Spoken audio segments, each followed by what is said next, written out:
Welcome to the Midlife Maverick podcast, the show for men ready to break free from autopilot and start living with purpose, vitality, and authenticity. Today, I'm joined by Ray Martin, once an award-winning CEO, now a global explorer of consciousness, purpose, and reinvention. After losing his business, his marriage, and his father in a matter of weeks, Ray set off on what was meant to be a 6-month sabbatical. It became a 14-year journey that changed his life.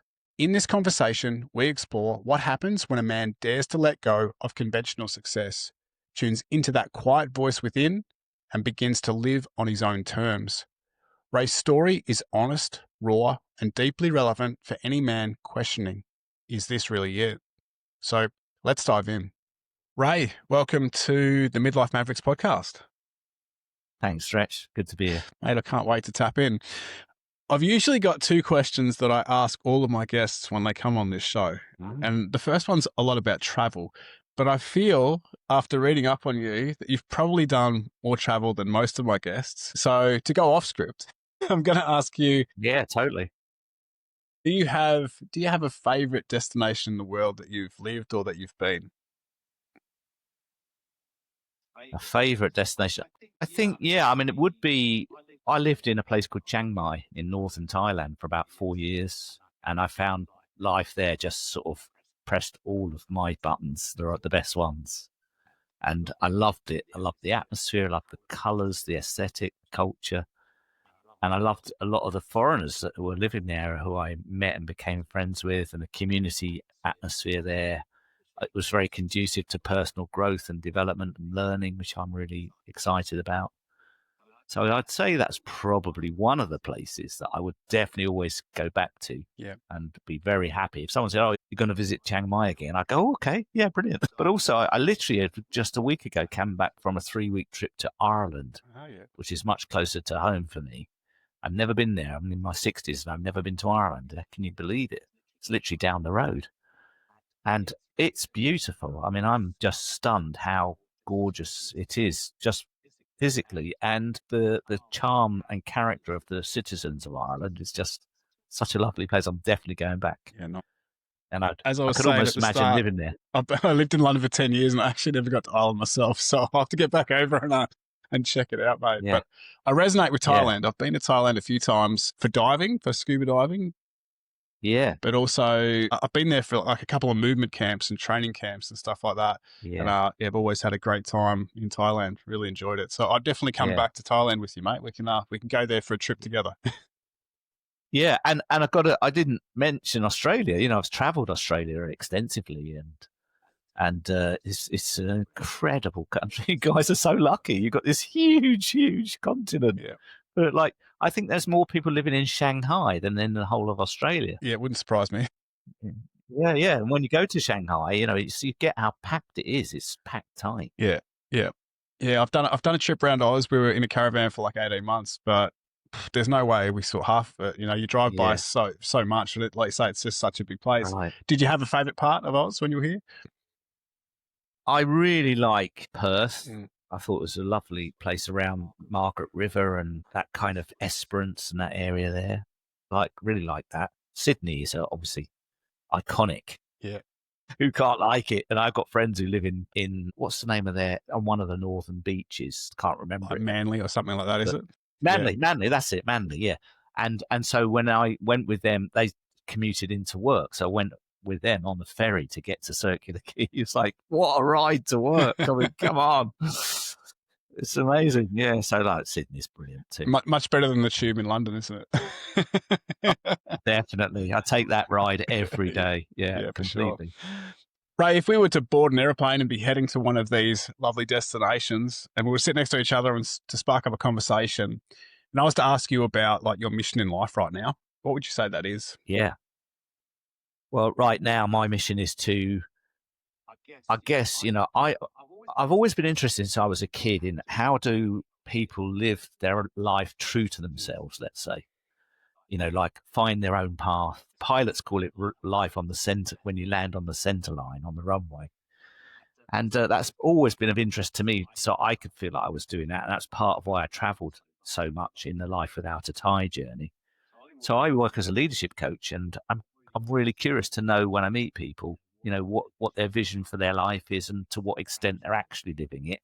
And if they're not exactly, then what's the gap?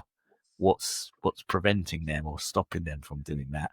And it's mostly obviously their thinking and beliefs. There's usually rarely a physical thing outside that's stopping people. So that's my fascination. So I've dedicated my life, what's left of it anyway, to supporting people that want to live an exceptional life and live true to themselves. And I needed that at a particular time because when I was in my 50s, the life I had, I was a CEO of a company, quite successful. The life I had collapsed. I mean, literally collapsed within a couple of weeks. My business partner was the woman I was married to. She came back after 10 years of running the company with me from a meeting and said, I'm leaving you and I'm leaving the company. It's very sudden, very shocking. At the same time, my father got very ill and he passed away. So within 2 or 3 months, I was living in London. I was out of my home, out of my company. The marriage was coming to an end. I felt lost, broken, really deeply saddened by all of those events. And I realized on reflection, I hadn't been living on my center line. I hadn't been living true to myself. And all of these events were just red flags signaling to me, right, now's the time for you to really set your life up according to your values and your vision and your heart. So that was how it happened for me. Yeah. But it doesn't happen like that for everyone. No, definitely not, mate. What a story that is. You talk about Yeah. living in alignment, and you talk about living on the line, but you also mentioned there that you talk to people about what's holding them back and what's stopping Yeah. them. What was stopping you before that point? Yeah. I mean, I enjoyed my ego, let's say, enjoyed the status of being a successful CEO. I was an award winner in England, the Daily Telegraph Business Leader of the Year. So I was enjoying the status that brought me and the admiration that brought me. But it was like a gilded cage because it kept me trapped in the role that I didn't really enjoy. And the beliefs, like I'm not sure what I really want to do, so I don't want to leave this. I'm not sure if I want to give up the lifestyle I have because it's quite nice, but it's not really satisfying, but it is quite nice. And I'm not sure how people will judge me if I step out and step down and et cetera, et cetera. Just a lot of beliefs that were really just circling around all the time. I couldn't see a way out of thinking that, basically. Yeah, I understand, mate. I think there's so many guys at that point in their life where that question comes up, like, is there more to life? But, we're not uncomfortable. We're happy with what we've No. got, Yeah. but we're also thinking, well, what's on the other side? Yeah. And it's not just guys, though. It's not just guys. It's women too. No, It's everyone. I think you're right. But I think the role that a lot of men play is the provider, Yeah. and it's sort of still Yeah. seen that way in terms of, like, I suppose, modern masculinity. And, we feel Yeah. trapped in that sense, especially if we've got family, that we've got to put Yeah. food on the table, or we've got to earn a certain income, we've got to have a certain job title, a certain amount of status, whatever it is. So to Yeah. sort of see an escape from that can be, I suppose, quite tricky for a lot of us to navigate. Yeah. I found it really, well, the circumstances I ended up in, the cards I was dealt were quite shocking. At one point, I felt I was standing in a bomb crater, and 360 degrees of rubble all around me going, wow, my life's just disappeared. And it was actually, I didn't know what to do. I was down on the floor for about a year, quite depressed. I couldn't really function as I had before. And it was actually a friend of mine from Australia, weirdly enough, Julie Parker, her name is, who had a similar experience herself, and she'd gone traveling for 4 years, and she'd said it had changed her life. And so she suggested to me, why don't I take a 6-month sabbatical and, go and reflect on what had happened and get some new insight and wisdom. Do you know what I did? I laughed. I said, Julie, don't be ridiculous. I'm not going to waste my life traveling with a backpack. How do you make money doing that? Sort of thing. And I laughed it off. And then it came back around about a year later because of a change in circumstances that brought me back to the idea of a 6-month sabbatical. Yeah. That's where it kicked off, mate. So now I'm curious to dive in and find out what happened on this crazy adventure. Let's start it out as 6 months. Yeah. So, I met somebody in London who when I met her, she said, she looked quite tanned when I met her one evening, and Annie, her name is. And I said, you look really tanned. Have you just been away? She said, yeah, I've been in Thailand. And I loved it so much. I'm going to rent my flat out in London. I'm going to go and live there. And I'm going to travel around for a year or two around Asia first. And I'm going to go and live in Thailand.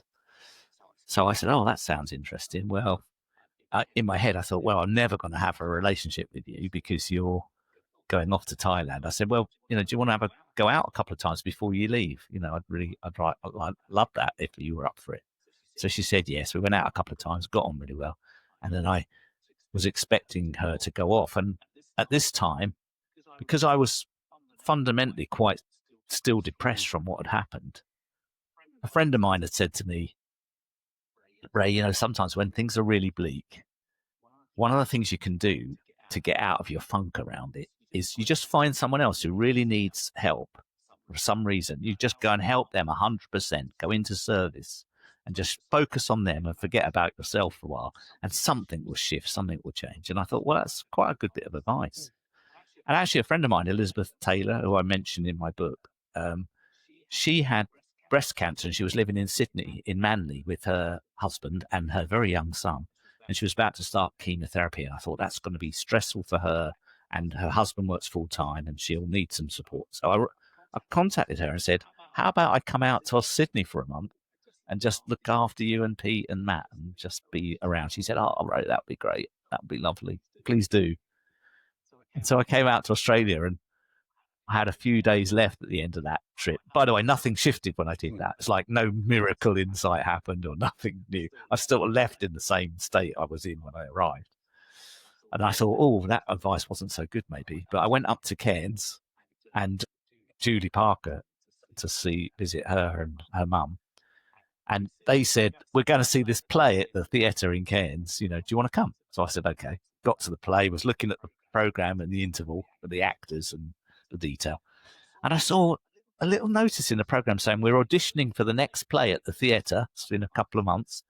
And it's called Out of Order by Ray Cooney, who's a British author and playwright.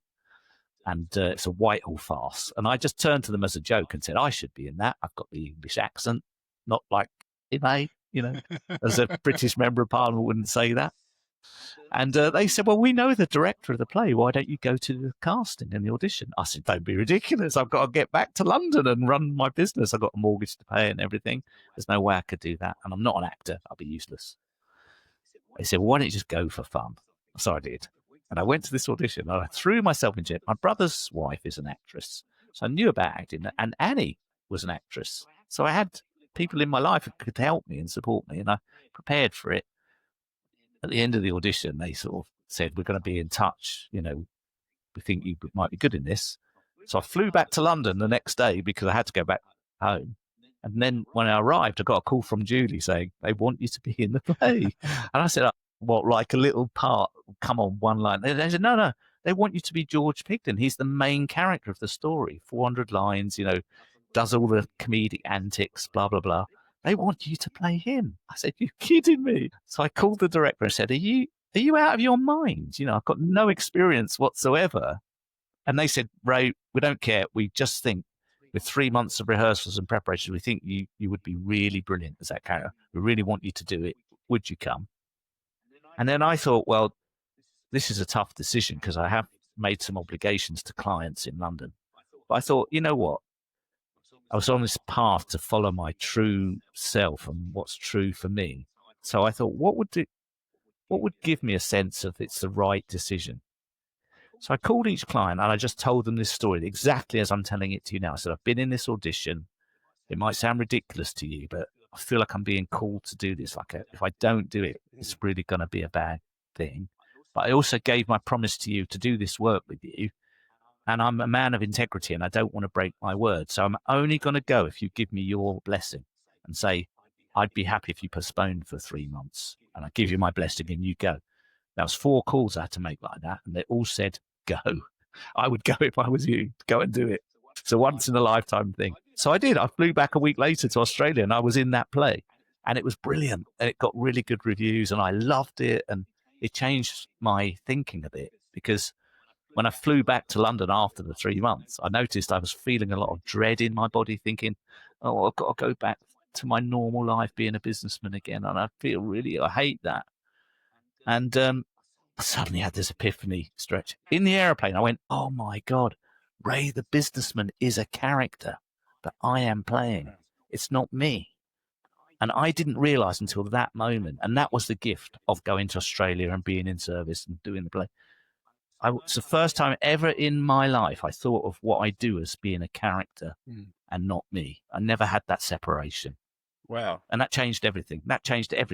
I can see why, mate. I can see, like, just going through that incredible experience. It sounds like you missed your calling as an actor, and I wish I'd seen that show. No, I wish I'd seen that show. Once was enough. But I've got a video of it somewhere.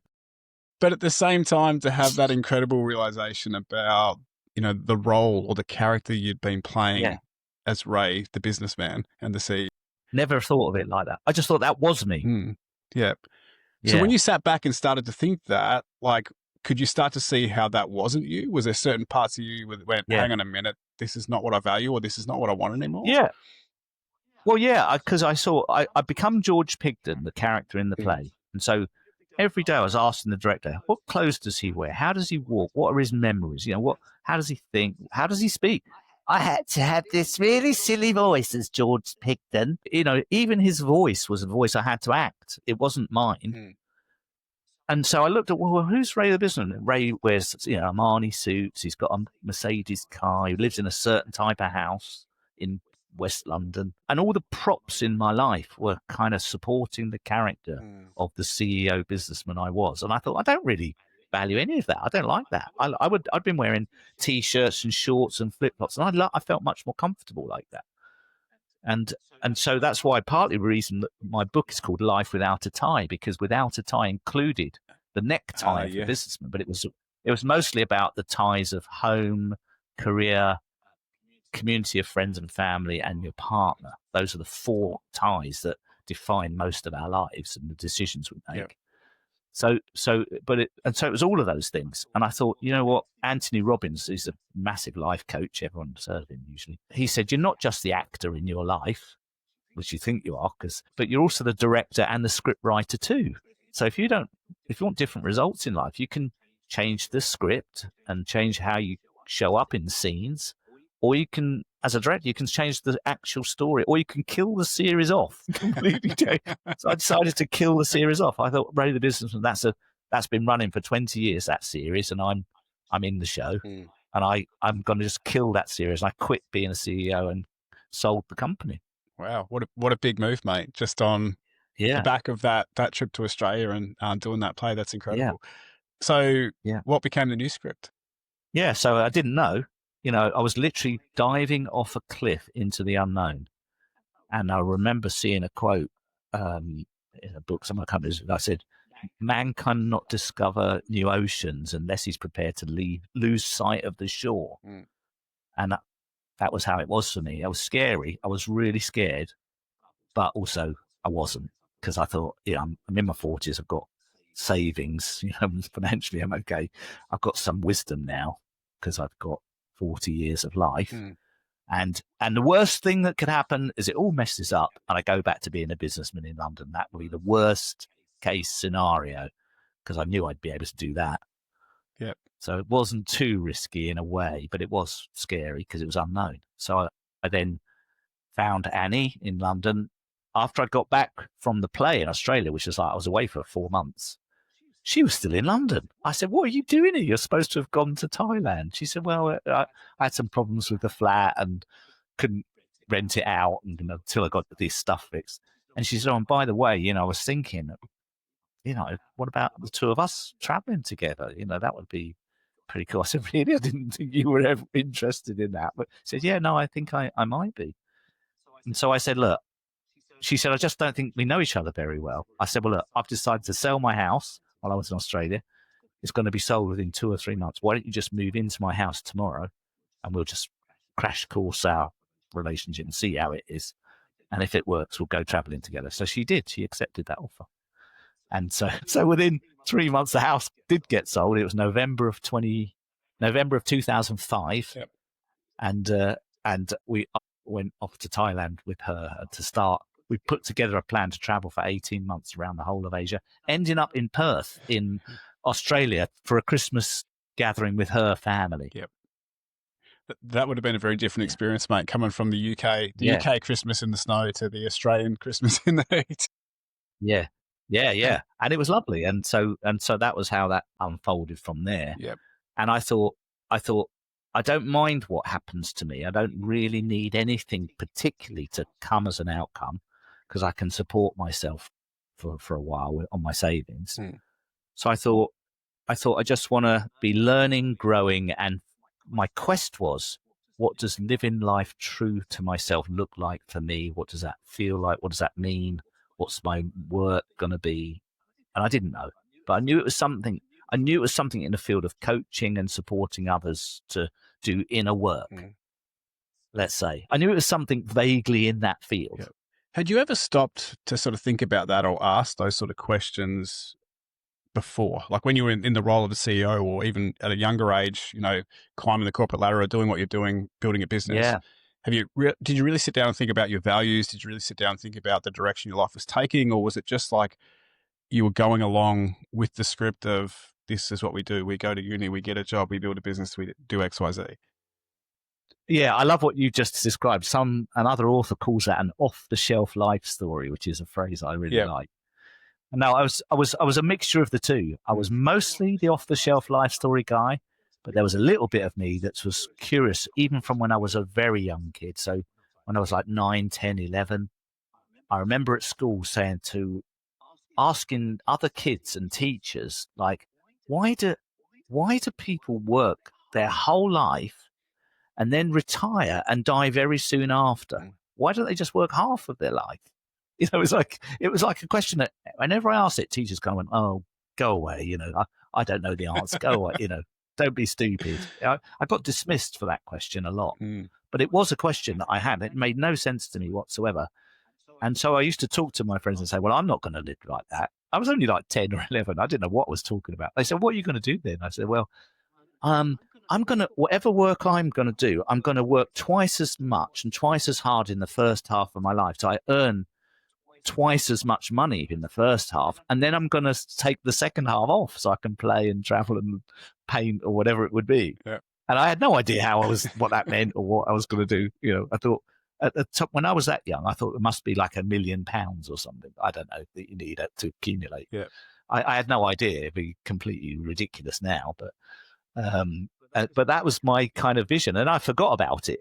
But then when I got to the point where my marriage came to an end and the company collapsed, etc., I was about halfway through my life, and I added up what my savings were and things like that. And I thought, I'm not there exactly, but I'm not far away.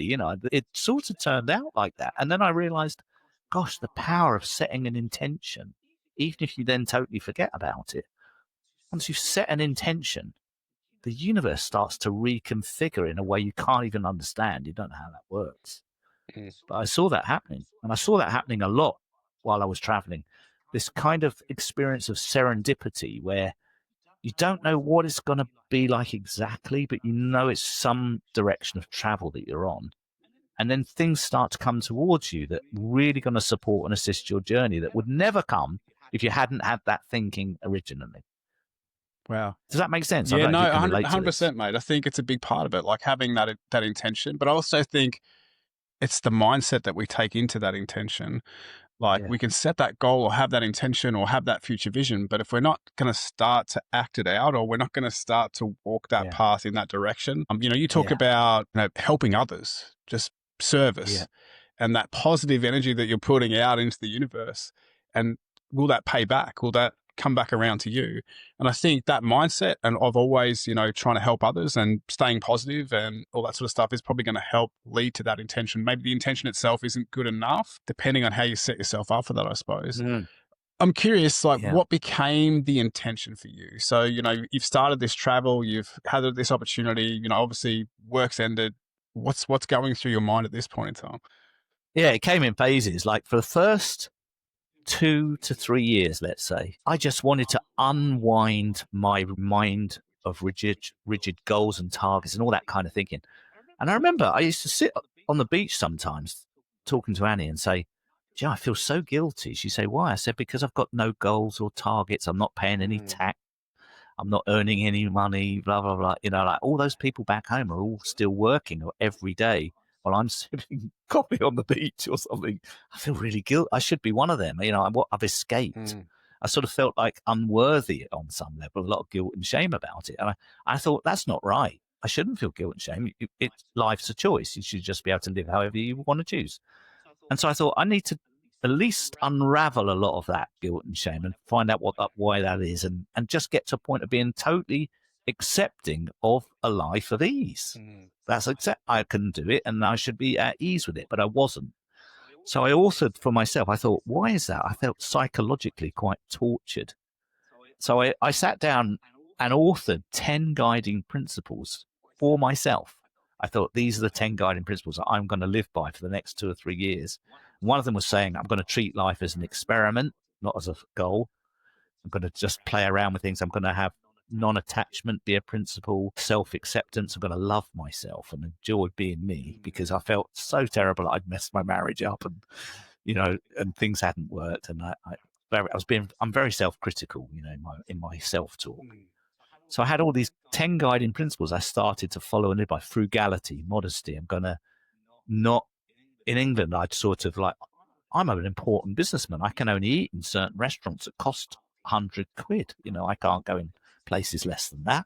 But traveling, I was eating wraps for like 10 rupees or something. And I really enjoyed that, actually. And then my money went a lot further when I was living modestly as well. So things like that. So I had these 10 guiding principles and took it from there. And after a couple of years of just being a tourist and trying to unravel my own mind, I started a blog as well, because in 2005, there wasn't Facebook or LinkedIn or any of these social medias. They didn't exist. The only way to stay in touch with people back home was blogging. So I started a blog called The Daily Explorer, and that became very, very popular for some reason. I don't know why, but it gave me a chance to practice my creative writing skills, which I didn't have. So I developed a way of writing, which probably excited me about writing a book later, but that's how it started. And then after a couple of years, I thought, this isn't quite enough. I'm a bit bored now. I've come through that phase. I feel calm. I did a Vipassana meditation retreat, 10 days in silent meditation in a Buddhist monastery. And that really grounded me and calmed my mind down. And a lot of my critical self-talk fell away. Gave me a lot of insight into how human beings think and how thinking can get in the way sometimes of your peace and contentment. And I understood why. And then I'd seen a couple of things. This is what really, life was unfolding for me. I didn't have to think too much, because in that period as a tourist, I'd been to an elephant sanctuary in Thailand where they were rescuing elephants and taking care of them. And I was so moved being there. It was so amazing. And I met the founder, Lek Chele, her name is. And I said, how'd you fund all this? She said, donations. And the government doesn't give us a penny. It's all done by donations. And I'd been to an orphanage in Nepal when I trekked in the Himalayas and run a picnic for about 60 kids. It cost $30 or something. It was dead cheap, but I saw the impact it had on these kids. I thought, God, this is amazing. How can I help these people? What could I do to help them get a bit more money or make things better and stuff? And I was just ruminating on that for a few months. And I met a guy traveling, and his name's Matt Campbell. And I said, what do you do? And he told me we worked in software. So I said, what do you do outside of work? He said, oh, I'm a marathon runner. I said, how many marathons do you run? He said, 6. I love them. He was 10 years younger than me. And I listened. And as he was talking, my body was goosebumping. I was tingling. I was thinking, there's something in what he's saying here. I can feel it. I said, Matt, do you think I could run a marathon? Because I was 48 years old when I asked him this. He said, looked at me. He said, you look pretty fit, actually. I think you could. He said, why do you want to do it? I said, well, I'm trying to think of ways of raising money for these things. He said, I'll tell you what, if you come and live here in Chiang Mai, which is where he lived, for 6 months, I will train you how to run a marathon. So I said, okay, I'll do it. So I stayed there. He trained me. And in November of 2009, I ran my first marathon in New York. And New York had always been the dream place for me. So I was lucky I got a place in the ballot. First time. I couldn't believe it. And because that's the serendipity effect, because when he said, which one do you want to run? I said, New York. I'll never get a place in that. There's too many people want that. He said, just apply. fingers crossed. I got a place immediately, and I knew that was a confirmation signal that that was meant to be. Just like the guys who said, go ahead and do the play. Wow. That was a confirmation signal. Yeah. And so I did that and managed, because I had a good network of business contacts and people around the world through my business life, managed to raise $15,000 by doing that marathon. And then I had this big pile of money. So when that was over, I took it back to Asia, and I literally went to the orphanage in Nepal, stayed there for a couple of months, got roofs put on buildings that were all holes in, and bought some computers and got stuff for the kids. And I did all that myself. You know, I didn't have an organization or any assistance. I was doing it personally, making sure it all got used well and none got stolen, basically. And I did the same with the elephant sanctuary, gave them $5,000, build a new concrete steel shelter for the elephants, which were breaking down some of the bamboo ones. And that took that training, and that project took me like 1.5 2 years to do. So now I'd been away for 5 years or more. And I realized at the end of that project, when I deployed all the money, I thought, you know what? Having some kind of purpose or direction really is good for my well-being. Just being a tourist isn't good for my well-being. That's part of my value set, is being contributive and doing things that have meaning. And I thought, right, I've got to find something now that has meaning and purpose. And so I decided to dip my toe back in the world of business. And I thought, I don't want to be a CEO. I don't want to own or operate a business. I want to be a freelance coach. And I'd done quite a bit of coaching in the UK, so I knew I could do that. So I thought, I've got to find a coaching organization based in Asia and knock on their door and say, I'm a freelance coach. I'm looking for some part-time coaching work. Would you want to hire me to work with some of your clients? And I mean, I could tell you a story. I didn't know anyone in Asia. I really didn't know anyone. I thought I'll just go on LinkedIn and put Coach Asia and see what happens. And a load of faces came up. I didn't know them either. I wrote to a couple randomly and said, who do I need to speak to find part-time coach work? And luckily they said, there's just one person. His name's Warapat. He knows everyone. He's the president of APAC. You know, go and talk to him. So I did. And he said, are you going to be in Bangkok? And I said, luckily I am. So I went and met him. And he said, right, I can think of a couple of people to send your profile to. Do you have one? I said, yes, but I didn't. I made one up that night, and I sent it to him, and he forwarded it on. 2 days later, I got a call from someone in Singapore saying, we've got this coaching business. We set it up 6 months ago. We're really decked out with clients and companies. We just don't have enough coaches. We'll take every hour you've got available. Could you do it for us? Now, in my internal specifications for this work, I sat down to myself to be clear what I was looking for. And I said on a piece of paper, I wrote to myself, I want to work, you're going to laugh, I want to work 20 hours a month initially, not a week, a month. I thought, if I tell this to anyone, a real person, they're just going to laugh at me and say, who the hell do you think you are, 20 hours a month? I said, but I wanted to be truthful, because living true to yourself means being true. And also I wanted it was never happening in 2010, this was. I wanted to coach people over Skype. I didn't want to go in person and do it, because that's how it was those days. There's no virtual work. So when this company in Singapore contacted me, they said, we'll take the 20 hours a month, definitely. More if you've got them, but we're happy with that. They said, there's one thing, Ray, we don't think you're going to like it, but we've decided we're only going to coach clients over Skype. Get in. I said, you are kidding? They said, yeah, we're going to be the first agency to do it, but we're going to do it on Skype. Is that okay with you? I said, God, yes, brilliant. You know, you think you can't make this stuff up. I mean, literally in all of Asia, I didn't know a single person, and now I was coaching people over Skype 20 hours a month in a couple of steps. It was effortless. I don't know how that could have happened. It was literally like a miracle, right? Yeah. I like that you say that you can't make this stuff up, Ray, because like the whole story, when I've been sitting here listening to you talk, and it's just been like one thing has led to the other, has led to the other. Yeah. Like you talked about intention, and you talk about finding purpose and all that sort of stuff. Yeah. But I think a lot of us sitting back looking in on this story that you've got, it's just like, wow, what an incredible story. I wish something like that could happen to me. What do you feel that maybe you've done differently, or how have you managed to break free? You talked about like, you know, the belief systems. Like, I think I'm guilty of thinking, geez, I should be at work. It's 9 to 5, or I should be and I'm an entrepreneur. I've got my own business, so I can take time off whenever I Yep. want. But I feel guilty if I'm not in front of the desk, or I feel that Yeah. Yeah. what you were talking, or everything you were talking about there, about everything you had to break free of. Like, how did you manage Yeah. this? Well, it's like anyone. Some days you think, what am I doing? I'm crazy. I'm stupid. I'm going against the grain. This isn't right. I feel really unsure about all this. And then other days you have a conversation like this and you think, yeah, I really like the living like this. You oscillate between those 2 points constantly. It seems like to me, there's no constant. I definitely have days when I'm very doubtful about how I've chosen to live, etc. And I certainly did back then. But in the grand scheme of things, what I realize is that I've got two sources of information. They're both useful in different ways. I've got my mental, rational thinking information, which is based on a lot of filtered data that I'm collecting from the world. And it's filtered then through my psyche. So it's kind of twisted and a bit not so reliable because it's not clean data, as an analyst would know. It's filtered data and it's kind of biased. It's useful for some things, but not.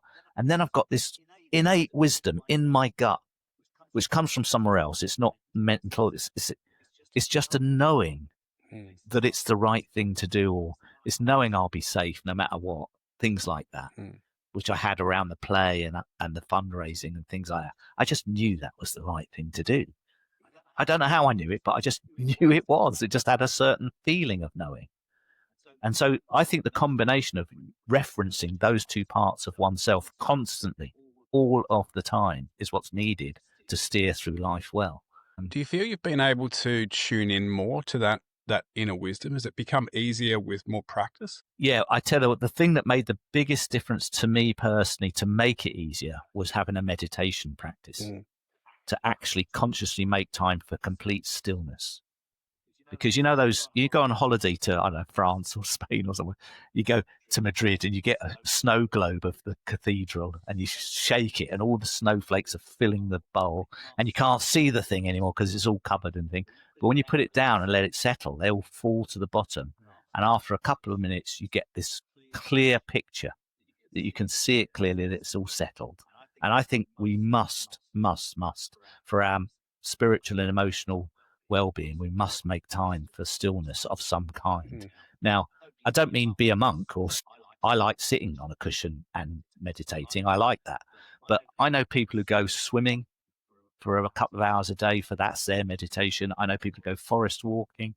I know people who ride their bicycle. Everyone's got their own form of that, but it's time when you're not living in your thinking mind as much. Yeah. And being in nature and meditation are two things that, for me, take me out of my thinking mind. Yeah. And I can make use of that. Yeah, I can definitely relate to that. I think nature is definitely one place where I can go, where I can sort of tune off. And the other thing for me that's been a big part of my life is training, like the physical training. So in the gym, or if I'm doing handstands, or even if I'm just doing a stretching session, a lot of thoughts come into my mind, and it's not necessarily the work stuff, it's just life stuff and in general stuff. Yeah. So yeah, exactly. Yeah. I went in Ireland on my holiday with my partner, Carolyn.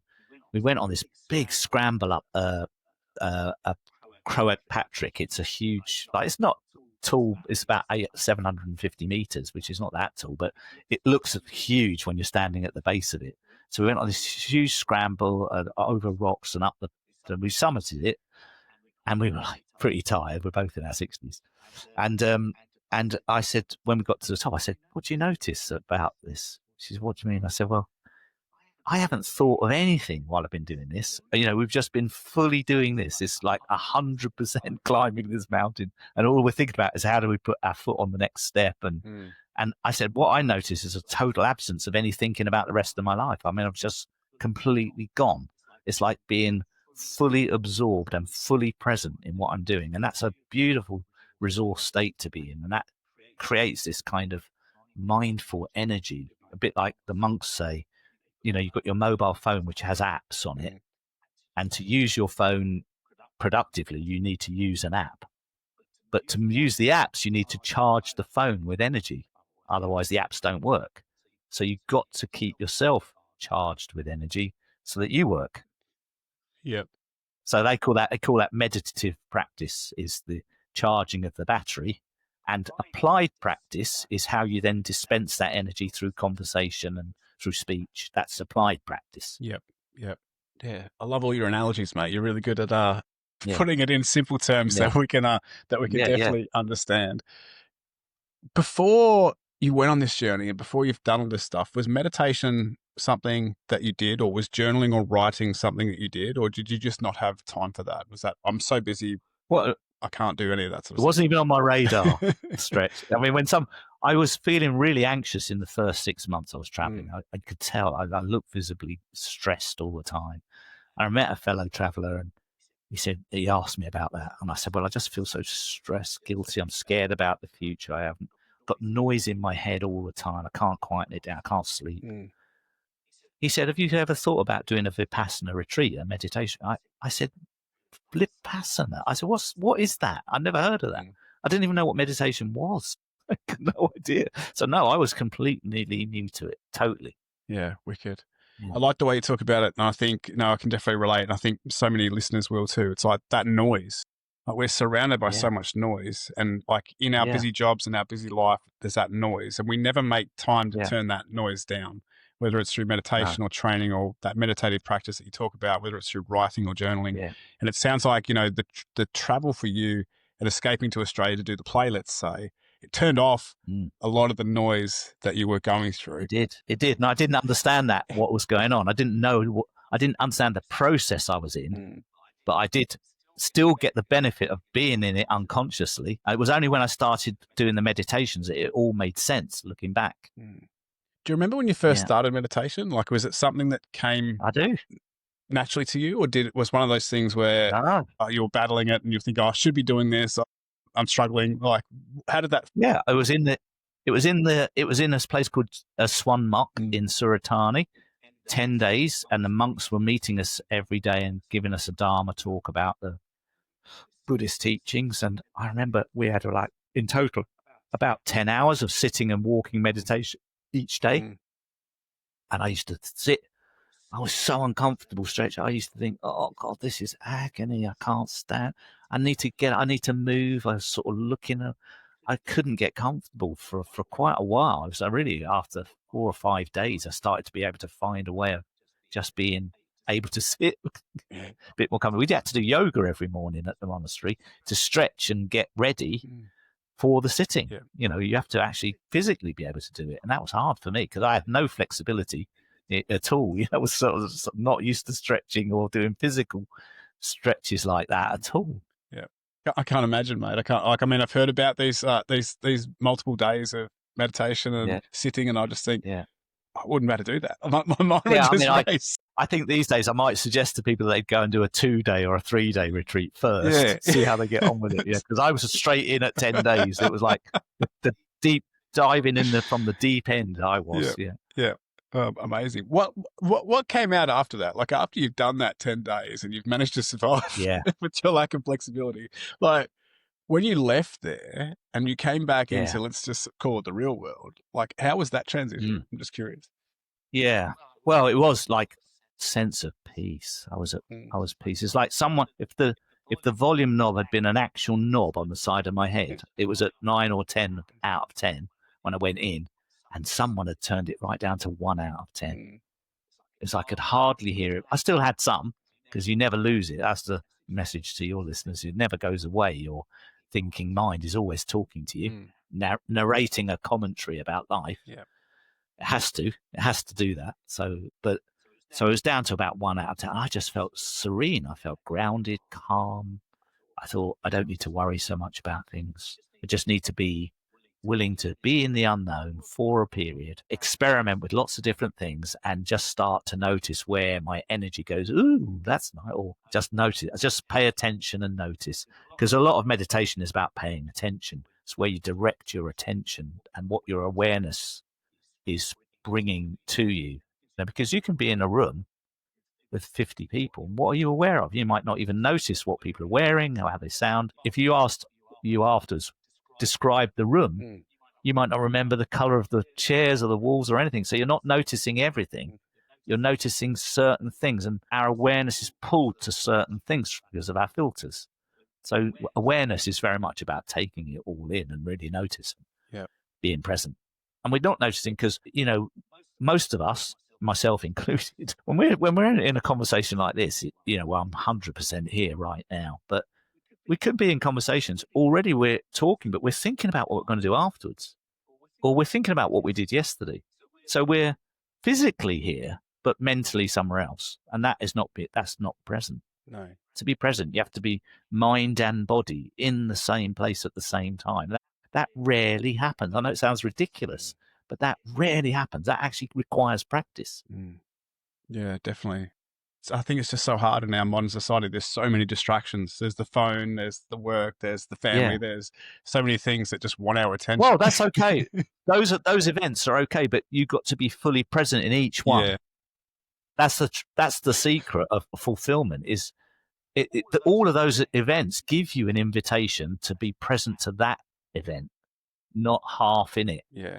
When someone's saying, Stretch, can you help with something? And you're on your phone going, yeah. What is it you want? And you're half in the phone and half, you can't really. It's just difficult to be fully present if you're doing that kind of stuff. Yeah. I do catch myself, and especially with my daughter. So it's like I got a 2.5-year-old. She's nearly 3.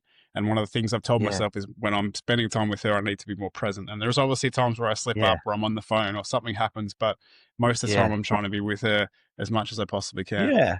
Great. How wonderful. And she'll obviously really appreciate that. Yeah, that's what I think about. And I think about, the times if I reflect on my dad and the things that I value most about growing up, it's the time we spent together and just thinking about that. It's not what he bought me. It's not what we owned. It's not where we lived. It's none of that. It's just the time that we spent together. So if I can pass that on, or I want my daughter to have those memories of me as well, then it's all about, just being more present and showing up where I can.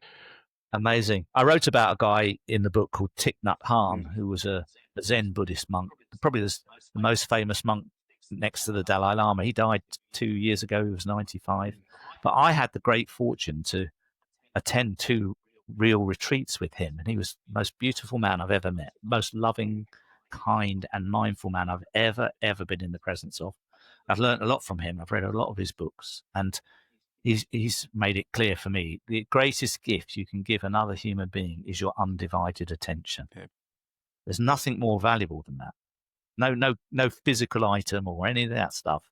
But giving a person your undivided attention is the greatest gift you can give to somebody. Yeah, wise words, mate. I couldn't agree more, 100%. Yeah. I want to talk a little bit more about your book, but I've got one more question before we dive into that. You mentioned like giving yourself permission to experiment. And I love that because it's something I often talk to my clients about. But I'm curious from your perspective, like, what does that mean? And have you got an example of when you have given yourself permission to experiment? Yeah, it does. What it means is you do the play, as my example, you see what that's like, and you're not attached to a specific outcome that needs to happen from doing that thing. So it's not like I must become an actor or I have to do another one or whatever it is that you set as your attached goal to this event. You've attached something to it. You just go, I'll do it, and then I'll review and reflect on the experience and see what I liked about it, what I didn't like about it, and if I feel like I want to do more or not. And I don't care whatever happens. Anything that comes out of that analysis is fine. It can go in any direction. I don't mind because all the options are all good. Yeah. Sort of like letting go. It's a big part of like letting go of the ego, isn't it? Because we attach this ego, and I think maybe that ego sometimes stops us because there's that fear of failure. Yeah. I'm not going to do that because I might fail or I might look silly or, X, Y, Z. Yeah. So I don't give myself that permission to experiment. But I love how you sort of said and also we're approval-seeking creatures by conditioning. Most of us either seek control or approval as a way of keeping our lives controlled. And so you might, in my case, I could think, well, lots of people will approve of me if I get a part in a play, and they'll approve of me if I become an actor, But I didn't really want to be an actor. I liked it and I enjoyed the experience, but I knew I didn't want to do it again. So I thought, I'm not going to choose more of that just to get other people's approval. That's ridiculous because that's what I'd been doing as a CEO. That would just be repeating the same thing in a different form, but the same principle. I thought, no, I don't really like it that much. I won't do it anymore. That's okay. Yeah. I'll have to experiment with something else. Yeah. What an experience though, mate. And what a great Yeah. opportunity for you to step in and give it a try, and then you find that it wasn't for you. You hadn't missed your Yeah, call. right. Exactly. Yeah. But some things are kind of really nice to do once or twice, and they're just really good fun, and then that's it, and you're done. Yeah. Yeah. Beautiful. And that's okay. Yeah. Yeah. Ray, let's dive in and talk a little bit about your book. When did the idea to write a book come about? Yeah, it's a really good question. I get asked this a lot. Well, I remember I said I'd done the fundraising. I'd gone to the orphanage. I was about 5 years into my 6-month sabbatical now. Yeah. And I was obviously never going back to the life I was in before. It was obvious by now. And whenever I met travelers or had a conversation like we've had today, sometimes people would say to me, "Can I give you my email address, Ray? Keep it." And I say, "Yeah, sure." What? They say, "Well, we've just been fascinated by the stories you've told us. And if you ever write a book about it, we'd really like to read it." And I laughed. I said, "I'm not doing any of this to be an author." I said, "I'm just doing this to heal myself. I was broken when I left on this journey. I'm just trying to answer some questions for myself. I have no intention of writing a book." But I said, "I'll take your address." But anyway, by the end of 5 years, I had at least 100 email addresses. And I thought, suddenly it dawned on me, it just dawned on me. I kind of went, oh my God, the universe wants me to write a book, because every week I'm getting 1 or 2 people tell me. And I thought, gosh, I'm just being called. I'm being called. It was like, I went, shit, I don't even really want to do that. It's so much work. And then I thought, I don't even know how to do it. And as I was having this thinking, I realized that I'm being called and a bit resistant to it. And at that moment, something appeared on my Facebook feed in 2011, this was, or 2010, sorry. I'm a big shot author from New York. I'm a literary agent. I'm coming to do a 5-day writing course in Chiang Mai. And I was living there. Couldn't believe it. I read this and you would laugh, but I wrote to this big shot and said, 2 questions I've got. I said, I feel like this part of me has to write a book. I said, A, I don't know anything about it. Is the course suitable for complete beginners? Because it looks like it's for people who've written something. So is it not for beginners? I don't want to get in the way. And the second thing is, it's $1,200. I said, I can't pay $1,200. I work for charity. I've got no money. I said, I could maybe scrabble together $500. Can I do it for $500? I thought, if she says, yes, it's for beginners, and yes, you can do it, that's a confirmation signal that I'm meant to be doing this course. If she says no, I'm not meant to be doing that course. I've got to find another way. She wrote back and she said, yes, and yes, you can have it for $500. Wow. So I thought, right. So I went on that course literally like a month later, and I learned the basics of what you need to do to write a book. And that's where I started. That was in 2011. Wow. That's an incredible story in itself, mate. It just seems like all the pieces start to fall into place. They do. When this little... And that's why... And that was my big message in Life Without a Tie. That's what I was trying to convey in the book. That the more you start living true to who you are and what you actually want to do, in how you want to be rather than what you want to do. This is what living true to yourself is, much more about how you're being rather than what you do. Yeah. And if you're doing that, the world is going to be different. The things come towards you that you just can't work out why. It's that just living authentic life, isn't it? It's aligning yourself with really what matters. Yeah. Yeah, it's really important to know that's why it's happening, is because you're being true. For the listeners, if they're sort of tuning into this and they're thinking about it, what would you say would be a good place to start? Where's the first step into living in alignment? Yeah, I get asked this question a lot. I would say the first step is always, what's the vision I want to walk towards? What is the picture of my life that would be what I consider to be ideal? What does that actually even have in the picture? Draw it as a picture. What does it contain? How would I know in a year or 2 years or 3 years, however long it is, how would I know that I am living? What would be the evidence in that picture that would tell me I'm on track? That's the place to start. Yeah. If you haven't got that, you can't move. Yeah. How long did it take you to paint that picture? Because obviously when your life went upside down and you had that year of being pretty depressed and trying to sort things out. And then you've got travel and you're experimenting, you're exploring different options. And obviously that picture might be coming together. But I'm just curious because I think, we can put a lot of pressure on. I don't know what that vision is. Oh, I should have a vision. Yeah. Well, I'd say for me, it took from the time I left the UK to having a really pretty solid picture about 6 years. Yeah. Wicked. And tried a lot of different things and did a lot of experimentation. And I wasn't in any way trying to hurry myself up, because that's another thing we do with ourselves. We go, oh, I don't have a vision. I better get one soon. Otherwise, I'm not good enough, And you put this pressure on yourself and it's not coming how it needs to. These things permeate. They take time. You got to you just got to be at ease with however long it takes for you. Some people can get that vision in a week. Some people have a dream and they wake up one morning and they've got a vision and that's it. Yeah.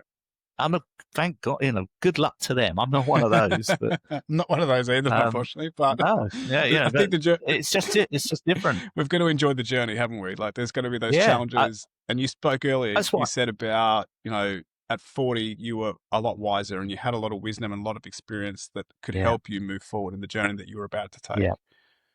Yeah.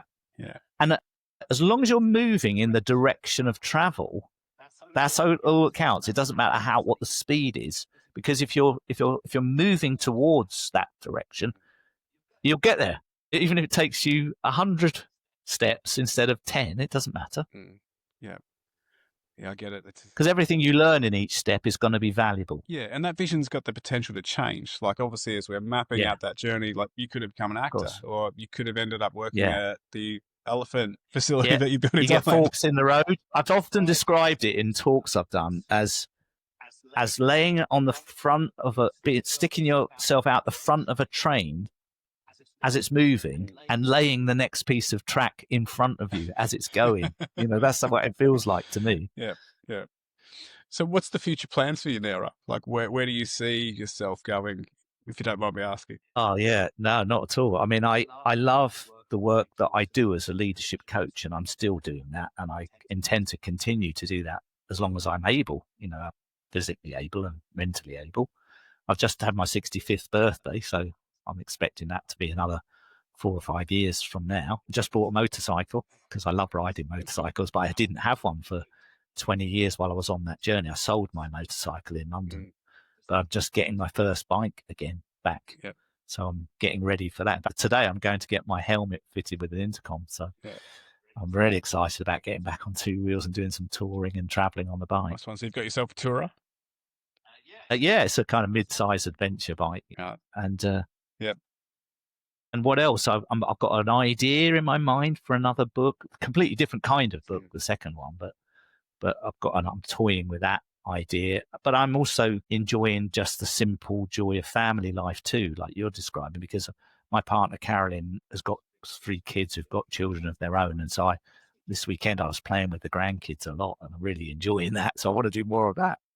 Where's the first adventure on the tour bike, Mike? If you don't mind me asking, have you planned that? Oh, it's just competing trips. Probably going to be a local one. I don't think we'll even go outside the UK for the first one. Yeah.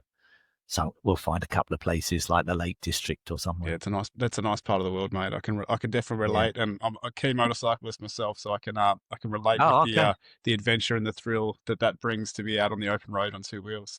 Yeah. Brilliant. Well, I'll keep you posted then. Right, I won't talk bike talk in this because it will be a bit boring for some of the listeners. Mate, we could go into that, no worries. I could talk about that to you all day, but I've really enjoyed your story, Ray. It's just incredible to hear the journey that you've been on and just the way it's sort of unfolded for you, and how you've just continued to experiment and create alignment in your life. So it's a magic story, but it's also very impressive to hear it. So thank you for sharing that with us today. Thank you. Thanks a lot. Yeah. Thank you very much. Ray, if people want to find out more about you, where can they go? Yeah, the best place, there's a website called lifewithoutatie.com. And that came about because a lot of people who started reading the book said, there's no pictures of any of these places or faces. I said, okay, so we made a website with pictures from the book, stories, different chapters and places like that. So we're lifewithoutattie.com, and it's got the links to Amazon. I think in Australia, most people buy the book through Amazon. So Yeah, wicked. As we finish up, Ray, is there any message you'd like to leave to the listeners? there's a sort of deep satisfaction I've experienced from living life true to myself. And my encouragement to anyone is to really take the time to reflect on what your vision is and how you might take one step towards your true path in life, in the time you've got now. Yeah, I love that, mate. And that's something that I like to work on with a lot of my clients as well, is just trying to help them vision their values and be more in alignment. And hopefully your story can motivate more guys and women to go down that path. Ray's journey is a powerful reminder that success without alignment isn't success at all. It takes courage to question the path you're on, and even more to carve a new one. If you're feeling stuck, unfulfilled, or just unsure of what's next, I invite you to take the Midlife Assessment Scorecard. It's a free tool we created to help you get clear on where you stand in 5 key areas of your life and what needs attention before pain or burnout forces change. You'll get a personalized score and a clear breakdown of what to focus on, whether it's your health, career, relationships, freedom, or sense of purpose. The link is in the show notes. Thanks again for tuning in, and I hope to see you next time on the Midlife Mavericks podcast.